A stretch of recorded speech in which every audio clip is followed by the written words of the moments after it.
quand on dit à quelqu'un Kaolack, surtout pour ceux qui viennent des régions où on a une des basses températures, Saint-Louis, Dakar et autres, ce n'est pas un préjugé favorable. Kaolack, c'est la chaleur, c'est les moustiques et autres. Donc quand je vois des gens sacrifier leur week-end pour répondre à notre invitation, je pense qu'il n'y a pas de mots pour exprimer nos remerciements. Alors, vous savez, il y a des standards pour les soutenances. Parce que pour évaluer un travail, normalement, on doit recevoir le travail des jours avant pour pouvoir lire et apprécier. Et j'imagine que certains d'entre vous n'ont pas reçu le travail ou bien vont le découvrir quand les étudiants vont exposer. Donc, mais en réalité, ce n'est pas mémoire comme des mémoires de master ou des mémoires de doctorat. Mais c'est une occasion pour nous de faire découvrir à des experts le travail que nous avons fait pendant 3 ans. Il est clair que la formation, pour la plupart, c'est nous qui l'avons assurée. Évidemment, en nous aidant de certains d'entre vous, comme le doyen Ndiaye, comme Diego et tant d'autres, les CN et autres. Mais il était important pour nous aussi de faire connaître ce que nous avons fait pendant 3 ans. Et qui connaît la rigueur scientifique de tous les scientifiques. Donc, je ne me ferai pas du souci pour un point de vue vraiment rigoureux sur ce que les étudiants vont vous proposer. Donc ça vous permettra d'avoir une idée un peu de la formation que nous sommes en train de dispenser et aussi du niveau, entre guillemets, des éléments que nous avons formés depuis 3 ans.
Nécessaire à vous montrer l'importance de l'élevage dans notre écosystème.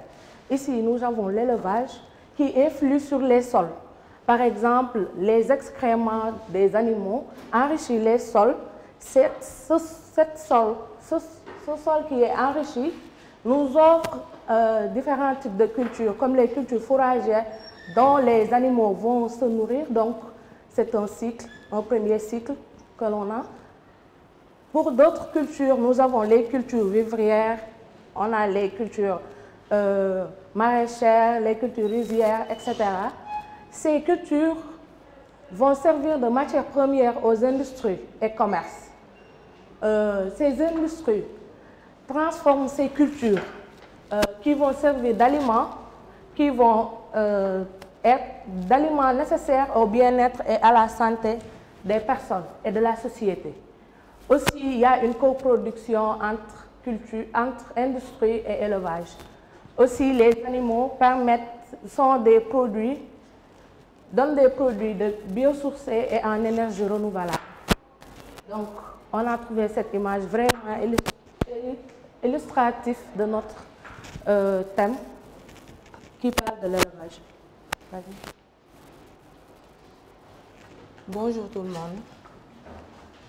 Voici notre contexte.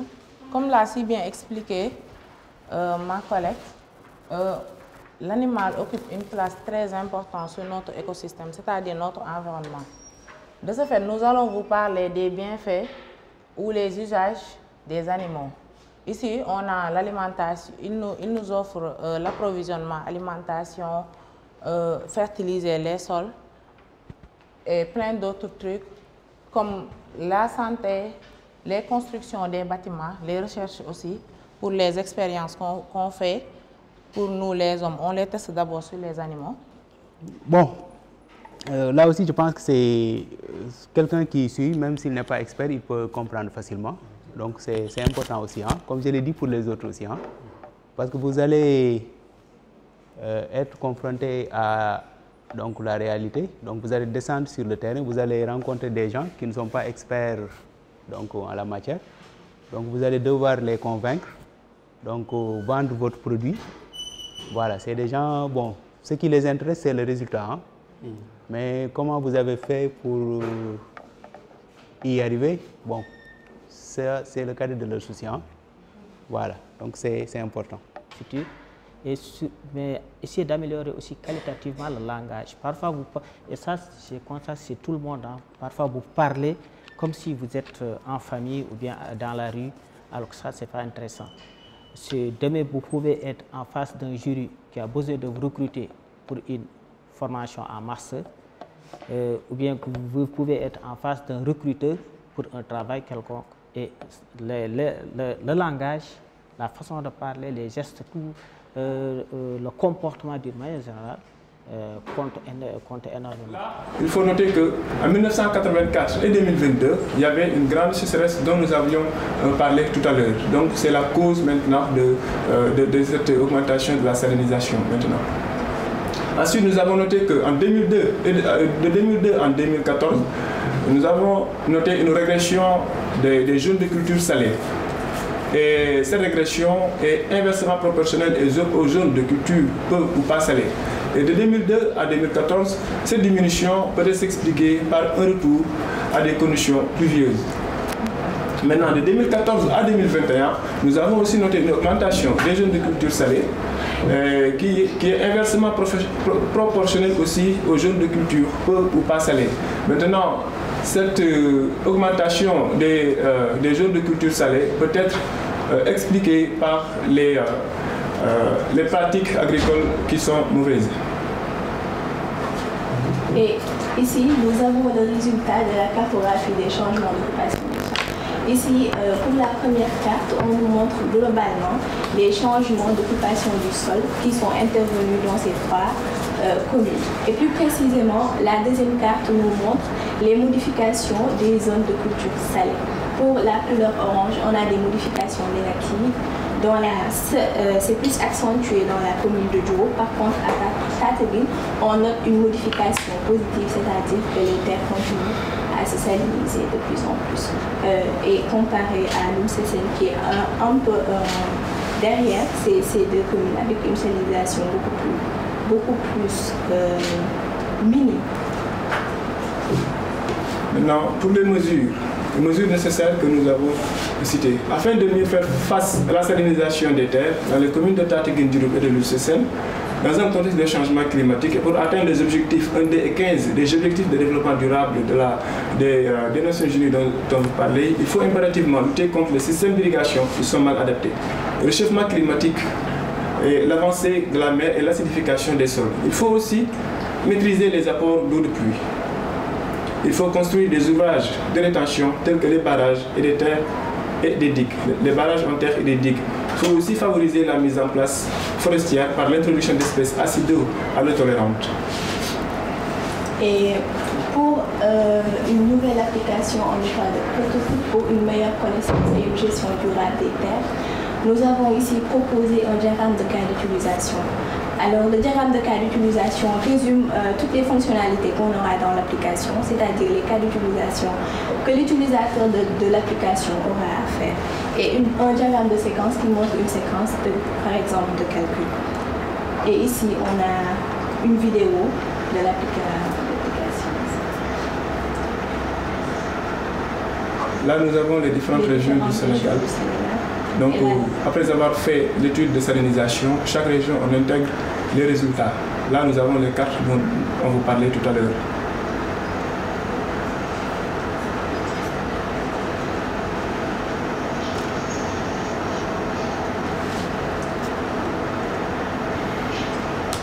Là, nous pouvons calculer les calculs. On peut calculer, par exemple, le taux de changement aussi l'indice de salinité, faire des prédictions sur l'évolution de la salinité dans des années futures.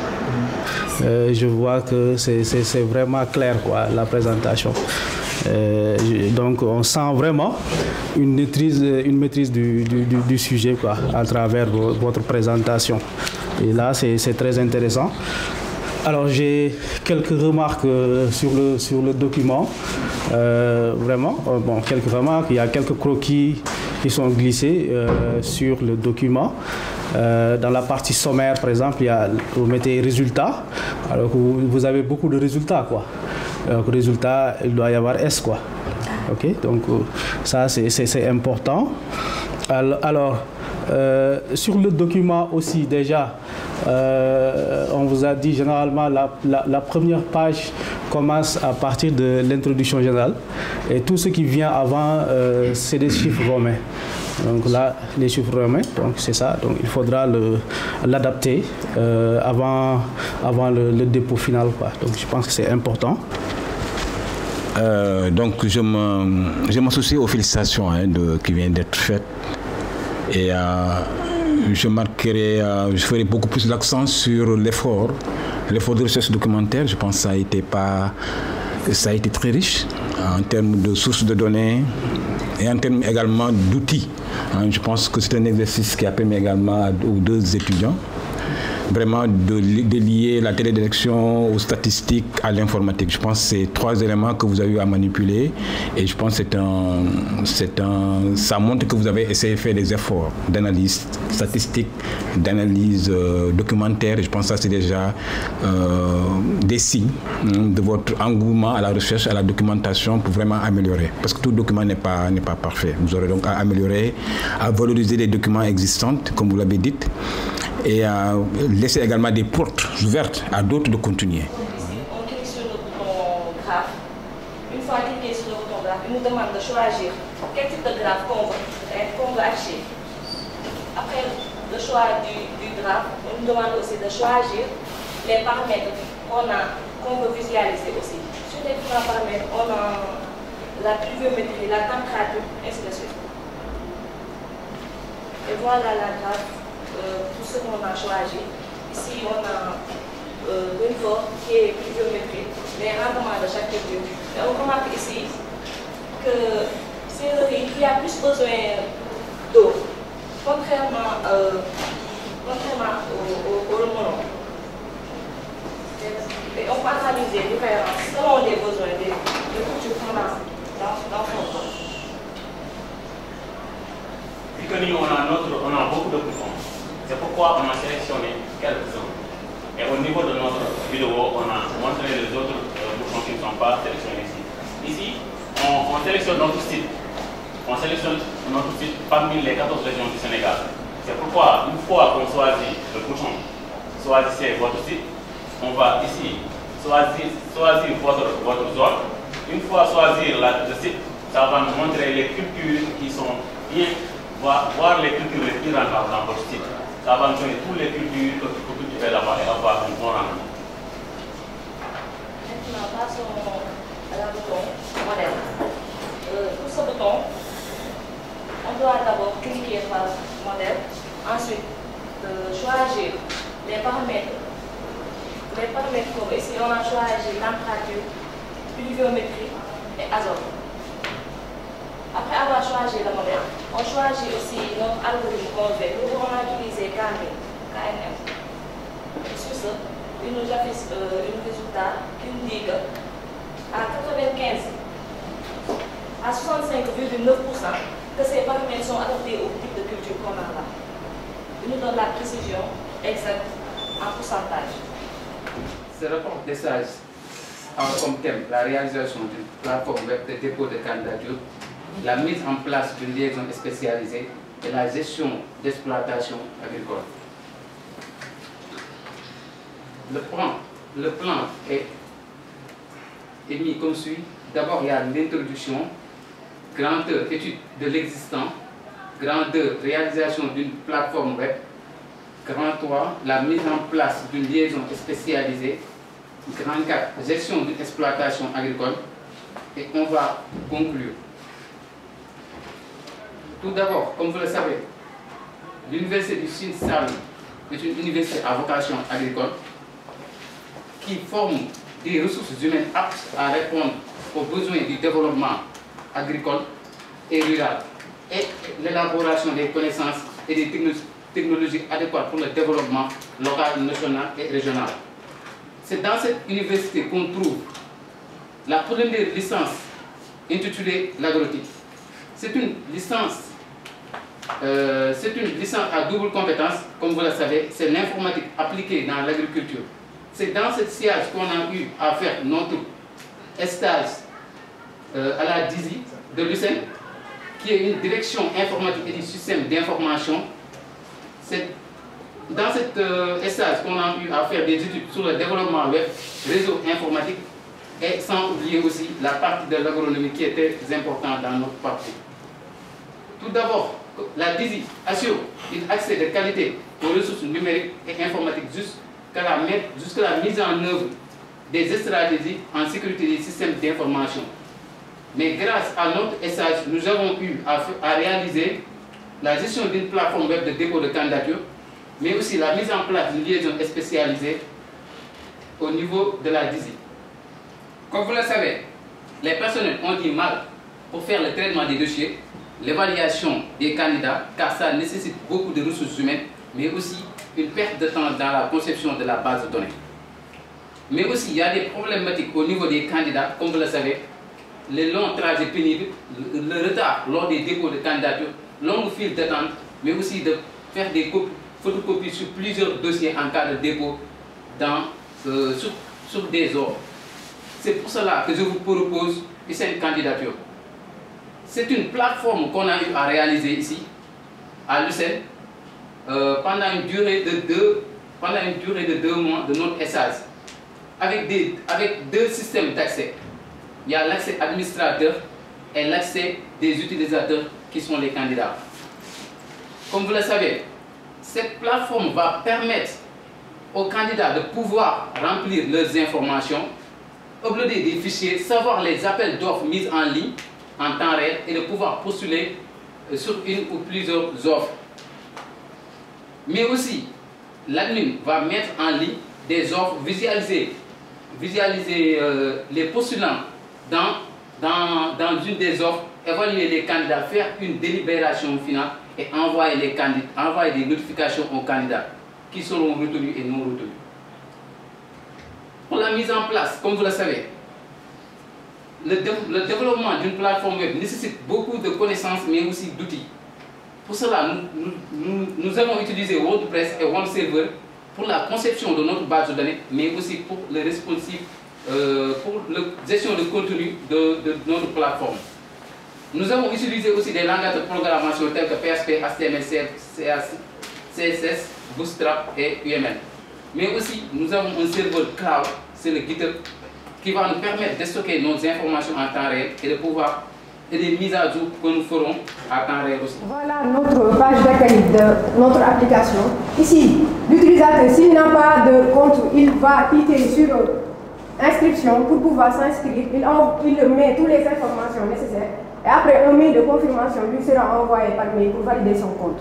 Et ici, on a utilisé un utilisateur qui existe déjà dans notre base de données. S'il se connecte, voilà notre page d'accueil. Il y a notre page d'accueil qui s'affiche. Et ici, nous avons écrit les contextes problématiques et autres, ce qui nous a poussé à mettre en place cette application. Et si ces informations le dérangent, il pourra les plier directement. Ici, nous avons les menus maraîchage, arboriculture, puisque nous proposons maraîchage et arboriculture aussi. Ici, pour choisir la spéculation qu'il veut, il pourra, nous, on s'est basé par rapport au mois. Ici, si nous prenons le mois de juin, il y a les différentes spéculations qui sont favorables d'être cultivées au mois de juin. Ici, nous allons prendre l'exemple de la laitue. Il y a la présentation, pépinière, plantation, il y a aussi l'entretien et la récolte. Ici, nous avons toutes les informations par rapport à la laitue. Et ici, pépinière, c'est mis la multiplication, comment faire la plantation et autres. Et aussi la fertilisation aussi. Par rapport à l'entretien aussi, on a insisté sur l'arrosage et les ennemis aussi des cultures. Par exemple, ici, nous avons pris l'exemple du puceron pour montrer comment les pucerons agissent sur la laitue. Et aussi la récolte, pour montrer aussi comment faire de la récolte. Et tout ce qu'on a ici, tout ce qu'on a dans l'arbre maraîchage, on l'a aussi dans l'arboriculture. Ici, l'utilisateur aussi a le choix d'ouvrir une boutique. S'il ne veut pas choisir des spéculations aussi, il peut créer une boutique en ligne. Nous lui offrons cette possibilité de créer une boutique en ligne. Voilà, on a relié notre application avec une boutique en ligne qui existe déjà, qui est Senjaba.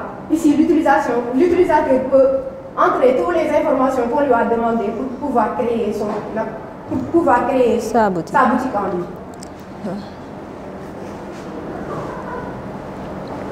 Maintenant, on va passer à la conclusion et l'ouverture des perspectives.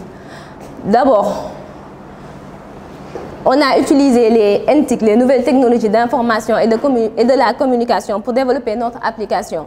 Et de tout ce qu'il y a dans les TIC, les nouvelles technologies d'information et de communication, on a choisi le développement web pour développer notre application. Et dans le développement web, il y a plusieurs frameworks. Mais nous, on a choisi Laravel qui est un framework front-back-end. C'est celui qui gère les traitements, les serveurs et tout ce qui se passe derrière l'écran. Et Bootstrap qui est un framework front-end qui gère tout ce que l'utilisateur voit, le design de l'application. Et avec tout ça, on a pu créer notre application web qui se nomme AgriUp. Pour les perspectives, nous souhaitons dans le futur intégrer la production animale dans notre application et aussi pour aider les éleveurs et aussi intégrer la détection des maladies des plantes.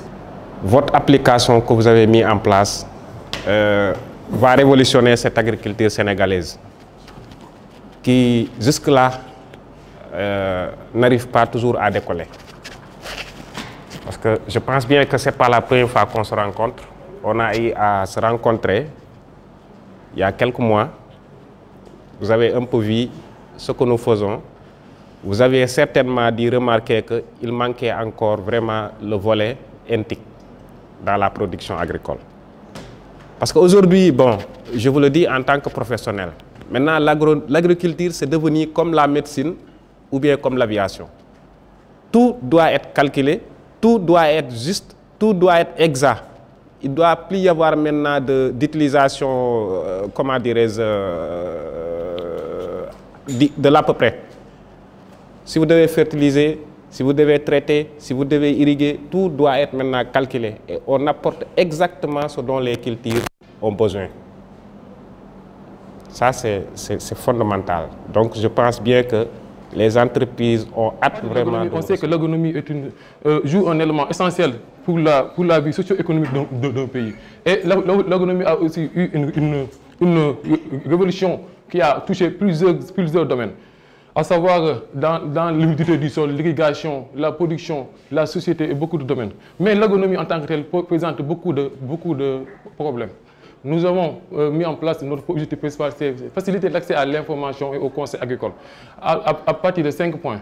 Premièrement, nous avons facilité l'identification d'attaques des maladies, d'attaques ou de maladies. Deuxièmement, nous allons faciliter les traitements phytosanitaires en conseillant la personne quels sont les traitements à faire. Troisièmement, nous allons faciliter aussi le fait que l'agriculteur puisse connaître quelles sont les cultures qui sont plus adéquates à un sol bien déterminé. Aussi la fertilisation raisonnée.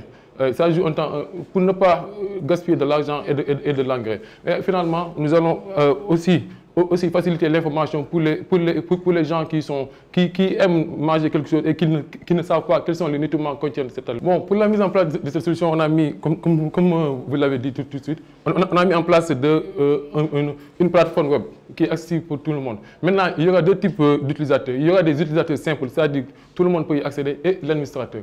Pour l'utilisateur simple, il a généralement 5 fonctionnalités majeures. C'est-à-dire qu'il peut s'informer sur le système sol-culture, sur diverses spéculations, sur les apports nutritifs des aliments, et aussi sur la fertilisation nette à faire, aussi sur la phytopathologie. Mais en plus, maintenant, l'administrateur, il peut faire toutes les fonctionnalités que peut faire l'utilisateur simple. En plus de ça, il peut lui ajouter, modifier ou supprimer des informations, mais à condition qu'il se connecte d'abord. La page d'accueil de la plateforme. Maintenant, il peut entrer sur le menu documentation. Dans la documentation, il peut voir l'ensemble des éléments qui sont dans la base de données. Il peut choisir un élément et il va avoir la description, le nom, le produit contenant cet élément dans la page documentation. Maintenant, il y a la rubrique fertilisation. Dans la rubrique fertilisation, on va voir les produits, l'ensemble, on va voir quelques spéculations qu'on peut. Maintenant, c'est à l'utilisateur de choisir quelle est la spéculation qu'il veut cultiver. Maintenant, par exemple, ici, s'il choisit une spéculation, ça lui demande de donner la surface en hectares. Une fois la surface entrée, ça lui donne directement ici les valeurs à prendre, les valeurs de fertilisation à faire. Ça, c'était la tomate. Et maintenant, pour la carotte aussi, c'est la même chose. Il va le calculer directement. Et ça va vous donner la fertilisation nette à faire à chaque stade de développement. Maintenant, dans la partie phytopathologie, cette partie, c'est comme de l'intelligence artificielle, on va faire une prédiction de la maladie. Dans notre base de données, on a 2 maladies pour l'instant, la mildiou et l'oïdium. Maintenant, par exemple, l'utilisateur, on lui demande de mettre une spéculation, il le met tomate, une feuille, la partie touchée et l'effet. Maintenant, vous voyez, s'il clique sur la présence des taches vert pâle, c'est l'oïdium seulement qui reste. Ça va faire un tri. Et maintenant, ça donne la description et les traitements à faire pour éradiquer cette maladie. Maintenant, c'est juste quand vous êtes un cultivateur, vous voyez que votre plante est malade, vous allez cliquer, vous allez venir sur la plateforme, choisir votre spéculation, la partie touchée et faire la description. Et à chaque fois, ça va faire un tri et vous sortir votre maladie en tant que tel. L'agriculture, tout récemment, s'est intéressée au monde numérique au point de connaître une révolution alimentée par les métadonnées.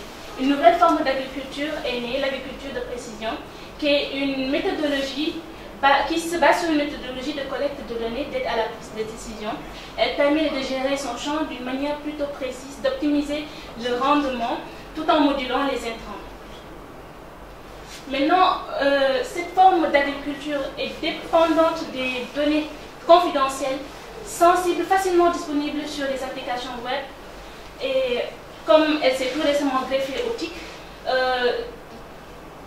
les entreprises agricoles négligent souvent l'aspect sécurité et s'exposent à des risques énormes face à la cybercriminalité. Maintenant, ce qui nous pousse à nous poser cette question, quels sont les risques que court l'agriculture de précision dans l'utilisation des applications web et comment lui permettre de jouir des web apps avec moins de risques. Maintenant, voici le scénario. L'OCP, Office chérifien des phosphates, enfin dans la vraie vie, OCP permet d'avoir des engrais à base de phosphate, mais ici, OCP, c'est une firme spécialisée dans l'agriculture de précision qui a mis en place des solutions TIC de contrôle à distance de l'irrigation, des pulvérisations de pesticides, de fertilisation, de modulation de température.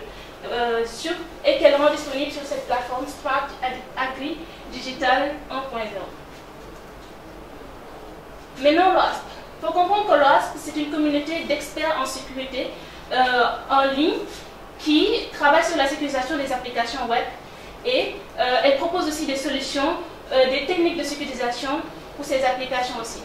Maintenant, le Top 10 OASP, c'est un rapport fourni par l'OASP sur les 10 vulnérabilités critiques, les plus critiques qui se trouvent dans les applications web. Et ce rapport est basé sur le risque, c'est-à-dire l'impact multiplié par la probabilité. Maintenant, à partir de ce rapport qui montrant les vulnérabilités les plus critiques, à quoi s'expose la firme OCP à partir de son application web qui est vulnérable. Voici les risques. Ici, on a l'accès non autorisé des modifications des données agricoles. L'impact ici peut arriver jusqu'à la destruction des récoltes, du sabotage, une mauvaise qualité de production, diminution, voire même pas de rendement, divulgation des données des exploitations agricoles, des utilisateurs de l'application. Maintenant, il y a les vols de données, des applications agricoles, des utilisateurs de l'application peuvent être vendus à la concurrence, qui peuvent l'exploiter pour prendre le dessus sur le marché. Et il y a aussi le contrôle total de l'application. l'indisponibilité des données, l'application ne répond plus, altération carrément du système. Et si l'attaquant veut vraiment nuire à la firme OCP, il peut juste détruire juste le système et créer une faillite et cribler l'OCP de dettes envers les utilisateurs de l'application.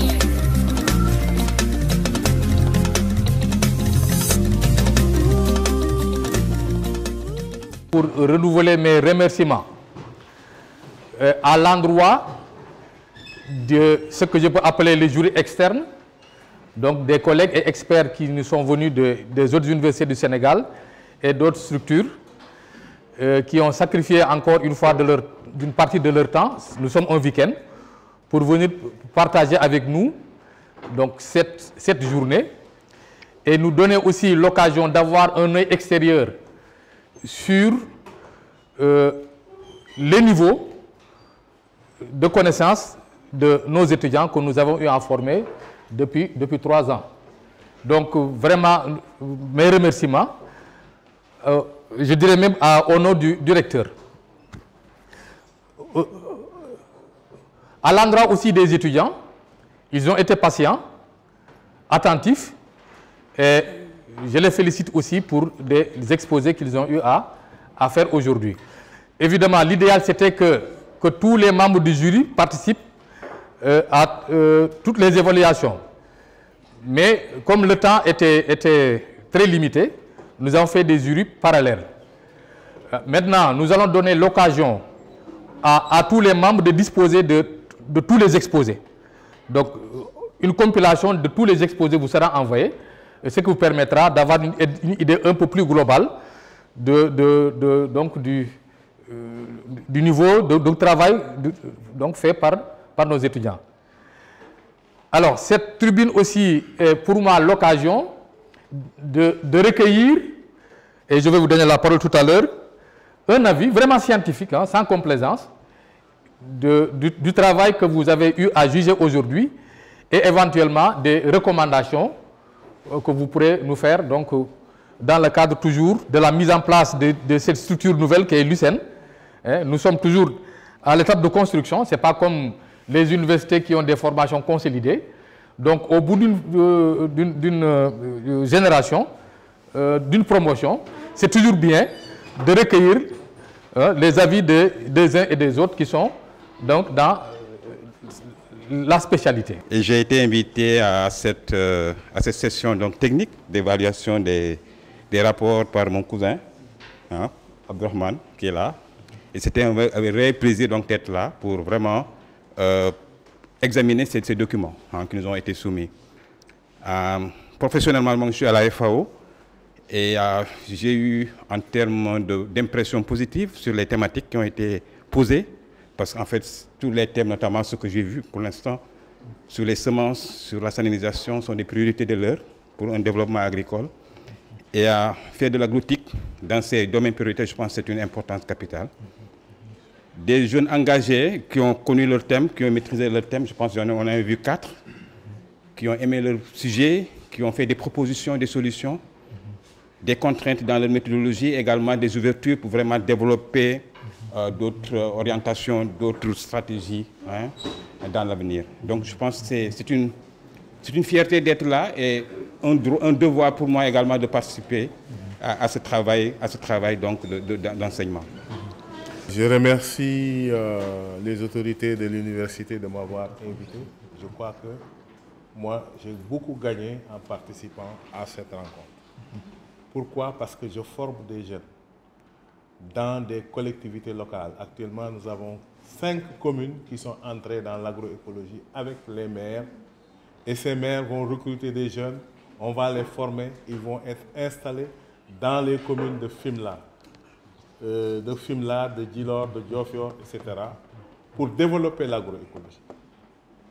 Le centre de Kaïdara devient un laboratoire pour l'UICN. Toutes les technologies qui ont été mises en place, surtout l'agrotique, vont être expérimentées. Et nous avons intéressé nos partenaires à financer ces projets pour que ce que vous avez fait ici soit vulgarisé à travers les collectivités locales. Et c'est tout le Sénégal qui va en profiter. Je vous remercie. Je resalue encore la vision du département, la vision de l'UCN. Féliciter également le département pour donc avoir eu cette vision-là. Nous avons reçu des mémoires de jeunes qui ont été très motivés et qui ont un excellent niveau. Vraiment. Et je le disais à Pascal que quand on a de bons éléments, il faut les conserver. Voilà, c'est l'erreur que nous avons fait, nous, les universités là, d'avoir formé de bons éléments, mais par diverses causes, les avoir laissés s'en aller. Donc, il y a peut-être ce mécanisme que nous devons peut-être discuter, je pense que c'était prévu, pour voir comment les capacités, les suivre pour qu'ils puissent jouer leur rôle dans le développement du pays. Que moi j'ai vu ici, ont le niveau.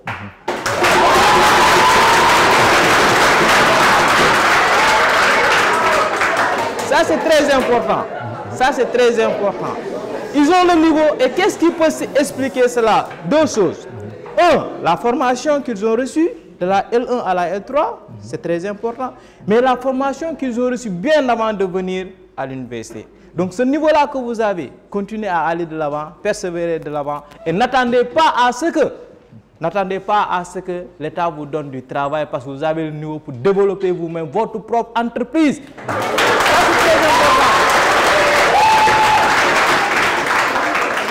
Des gens ont développé des prototypes, des gens ont proposé des applications et pourtant c'est la licence. Imaginez, licence, une licence. Hier, moi quand j'ai vu le prototype sur le poulailler là et autres là, j'étais carrément séduit de voir qu'en réalité des étudiants en licence. Et le robot, des étudiants en licence, cela veut dire quoi?